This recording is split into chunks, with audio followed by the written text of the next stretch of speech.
selamat pagi siswa-siswi kami.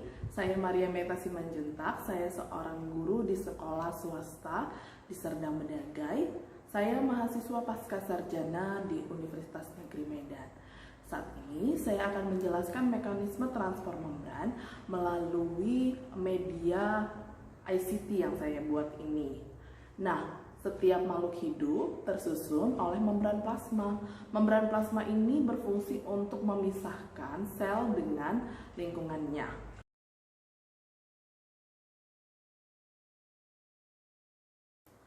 Membran plasma adalah suatu barrier atau penghalang yang memisahkan cairan intraseluler dengan cairan ekstraseluler. Nah, membran plasma ini bersifat selektif permeable. Artinya dia menyeleksi zat-zat tertentu yang bisa masuk ke dalam intraseluler. Membran plasma terdiri atas dua lapisan lipid yang kita sebut dengan bilayer lipid. Nah, bilayer lipid ini tersusun atas fosfolipid. Fosfolipid itu adalah fosfat ditambah lipid. Nah, fosfat kalau kita lihat pada gambar ini adalah yang bagian bulat-bulat. Nah, ini adalah fosfat yang sifatnya itu hidrofilik, yaitu suka air. Nah, kalau dia lipid, dia ini adalah bagian yang kakinya. Kita coba lihat. Nah, dia yang masuk ke dalam membran itu ya, dan berada di dalam membran. Nah, dia ini bersifat hidrofobik, artinya tidak suka air dia. Nah, kemudian lipid ini kalau kita lihat, nah bagian lipid yang ada di dalam membran plasma ini dia nanti bersifat amfipatik sehingga menyebabkan bagian fosfat yang di ekstraseluler itu bersifat polar dan bagian fosfat yang intraseluler itu bersifat nonpolar. Nah, kita akan lanjutkan bagaimana mekanisme transfer membran berikutnya.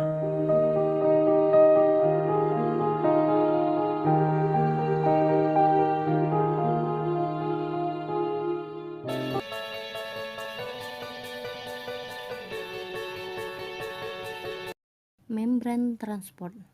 Bagaimana zat dapat masuk dan keluar dari sel? Ada dua proses transport, yaitu transport pasif dan transport aktif. Transport pasif yaitu transport yang tidak memerlukan energi. Sedangkan transport aktif yaitu transport yang memerlukan energi. Transport pasif terdiri dari difusi sederhana, difusi terfasilitasi, dan osmosis.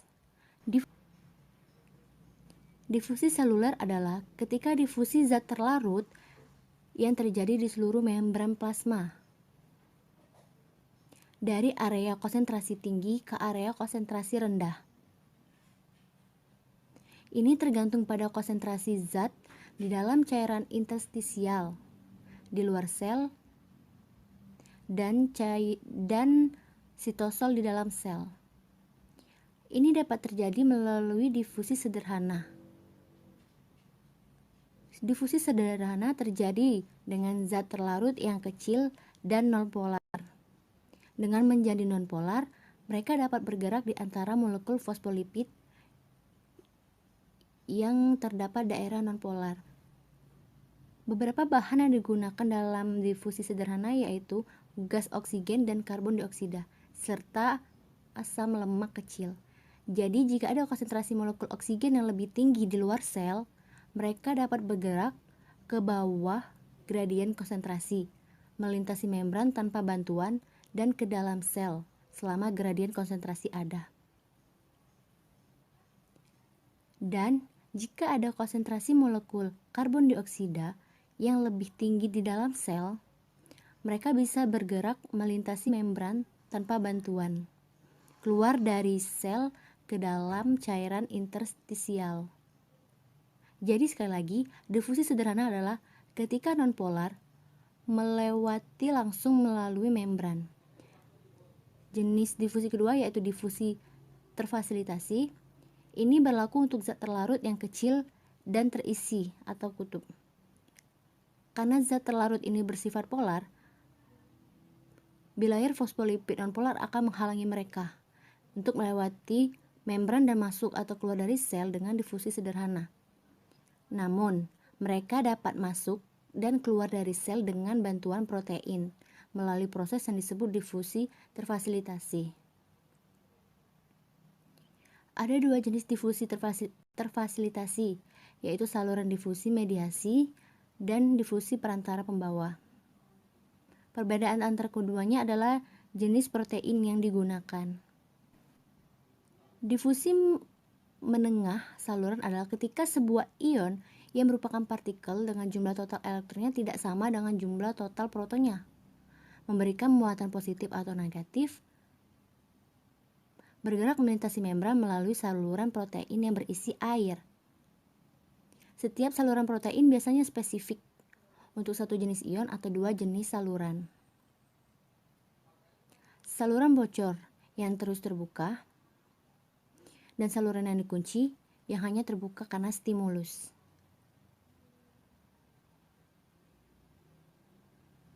Jadi untuk ion natrium positif, ia bisa melewatinya melalui saluran kebocoran natrium positif. Terus, saluran natrium positif terjaga keamanannya hanya akan terbuka karena stimulus untuk memungkinkan ion melewati ke dalam sel. Difusi mediator pembawa melibatkan pergerakan molekul polar seperti gula sederhana atau karbohidrat sederhana serta asam amino melintasi membran. Ini dicapai oleh protein pembawa yang sebenarnya berubah bentuk dalam prosesnya. Misalnya glukosa berikatan dengan protein pembawa. Kemudian protein akan berubah bentuk dan memindahkan molekul glukosa ke sisi lain dari membran. Sekarang untuk osmosis. Osmosis adalah gerakan pasif air melalui membran selektif permeable. Ini terjadi ketika ada perbedaan dalam konsentrasi air di kedua sisi membran. Hal ini dapat terjadi dengan salah satu dari dua cara. Air dapat melintasi membran molekul fosfolipid yang membentuk membran plasma, atau melalui saluran air protein integral yang disebut aquaporins. Membran plasma tidak permeabel untuk kebanyakan zat terlarut, seperti zat bermuatan polar dan besar. Jadi misalnya, satu sisi membran, sitosol atau cairan interstisial dapat memiliki lebih banyak zat terlarut daripada sisi lainnya.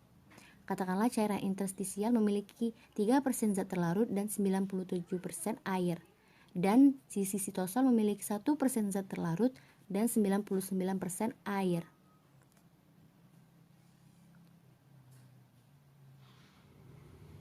Dalam contoh ini, air akan bergerak turun melewati membran. Persen sisi sitosol ke sisi interstisial 97% untuk mencapai kesetimbangan. Sekarang mari kita lihat proses aktif, transport aktif. Yaitu, proses aktif memerlukan penggunaan energi seluler untuk transportasi membran.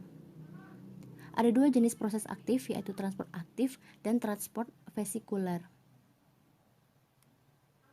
Transport aktif adalah pergerakan zat terlarut terhadap gradien konsentrasinya dari konsentrasi rendah ke tempat konsentrasi yang tinggi. Kedua yaitu transport vesikular, adalah pengangkutan zat-zat besar melintasi plasma membran oleh vesikal, yang merupakan kantung yang terikat dengan membran plasma yang berisi material.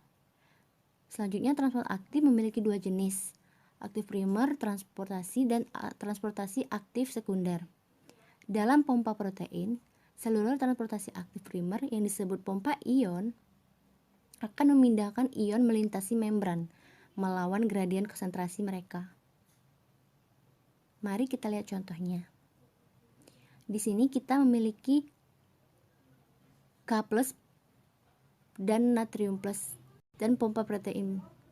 3 ion natrium dan ATP mengikat lalu akan memompa. ATP menjadi seperti bahan bakar atau bentuk energi seluler. Untuk melepaskan energi ATP terurai menjadi ADP dan P.